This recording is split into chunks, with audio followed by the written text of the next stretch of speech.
Good morning, my beautiful babes and babettes. I am your resident active advocate, and I'm early today, and I'm kind of mad. Okay, so today I would like to talk to you, and I lied to you yesterday, by the way. We have 2 more books to go, not 1. Today I would like to talk to you about Special Edward by Kerry Lord, I believe her surname is. But, all right, the reason why I'm mad is because I wanted to reread this before I discussed it with you, just so I would have the basic points, because I haven't read it in a while. I attempted to download this book 4 different times, and none of those times did it want to cooperate with me. So I'm basically doing this off the top of my memory. I think I will probably be able to touch upon the most salient points and to provide a real-world analysis of what these things do. But if I miss anything / get anything wrong, I will consult with my consultant this evening, and she is a lovely human being who will be able to tell me what I did wrong. And tomorrow I will make a part 2 if necessary. If not, we will move on to our final book.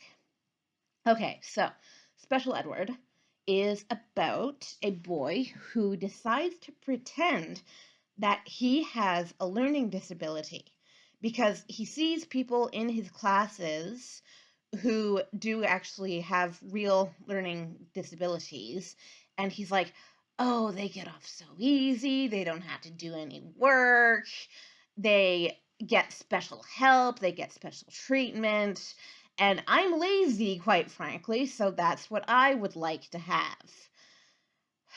Okay, so he does pretend to other teachers who analyze him once he has made the claim that he has a learning disability. He pretends that he's not able to read, but basically what ends up happening is that while they do believe him, because even in the real world, you have to take claims of disability in good faith. Legally speaking, at least in Canada you do. I'm not sure about other countries, but you have to take claims about disability in good faith if it comes to a student or an employee of yours.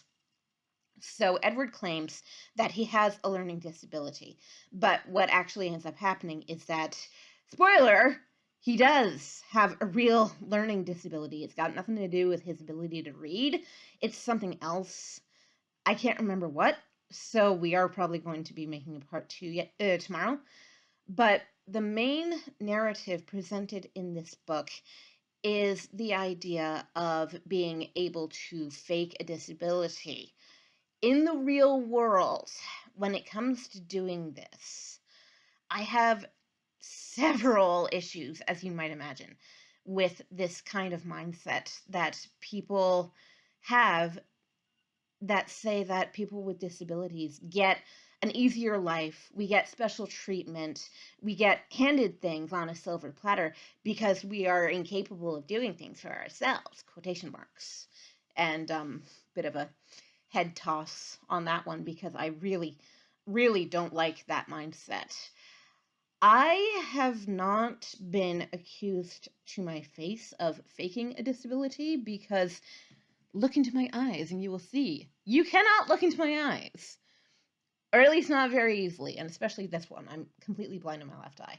Or almost completely. I've got like a smidgen of light perception, but that's about it. But you can tell I am visibly disabled. You know, I have a visual impairment. Almost sounds like an oxymoron. But I have not been accused of faking a disability, but I have been accused of laying it on too thick. There was a professor I had a number of years ago who accused me of just that. And it was basically a mutual understanding between the two of us that we were not going to get along because of that accusation. I mean, it happened later on in the course. And after I ceased to be his student, we did somewhat improve our relationship. But the whole idea behind, quote, you're faking it, or, quote, you're laying it on too thick, in my case, is this idea that people with disabilities, in being disadvantaged, have this mindset of being, quote, entitled to advantage. There is, in my mind and in the mind of any person who understands what accommodation actually is, there is a difference between realistic accommodation and special treatment. Okay? For me, realistic accommodation, because of my visual impairment, would be to receive my assignments in large print, or even to have them emailed to me or in some sort of electronic form so that I could fiddle with the font size myself and then therefore be able to read them properly. So much of the time in school, in high school, I got textbooks that were in large print. These things were huge. So now that technologically I can be accommodated, I would get in university all of my textbooks on USB.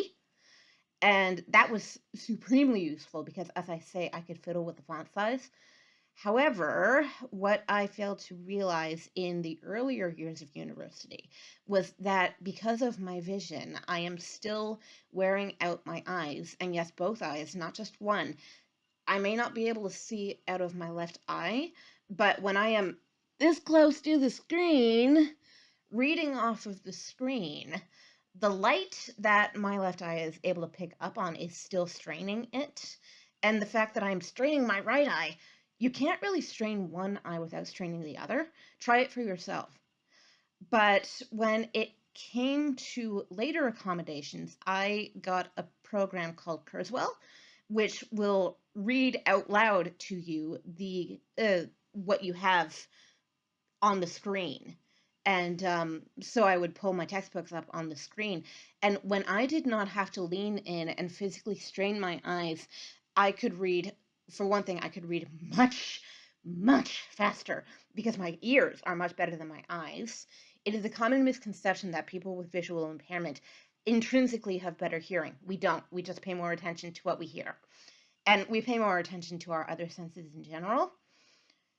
But when it comes to Edward, he was not asking for what would be considered a reasonable accommodation because he was in his own mind faking a disability in order to get special treatment rather than accommodation. He viewed accommodation itself as special treatment, but he wanted even more than what other people were getting. So when Edward was actually diagnosed with a real learning disability, it came as quite the shock to him, for one thing, but for another, he began to change his mental environment surrounding disability. It became more of a case of it's not that they get special treatment, it's that they're getting what they need. And I'm getting what I need, which is making my learning easier. This is something that I feel young people, because I've had this experience myself and I know several who have, there's this idea in the minds of young people that because they don't want to be different from everyone else, because they don't want to be set apart from everyone else, they may not, in fact, claim the accommodations to which they are entitled. I don't use the word entitled in the sense of I deserve and I am entitled to special treatment. It is I am deserving of and entitled to accommodation. Again, not the same thing. Special treatment is basically, to me, the equivalent of infantilization. Special treatment would be the teacher saying, you don't have to write this test or you don't have to do this assignment because we don't think you're capable and you don't need to show any sign that you might be capable. That is special treatment. Accommodation is I will enlarge the text on this test for you, or you get extra time. And this happened with my exams in university as well. I would get time and a half.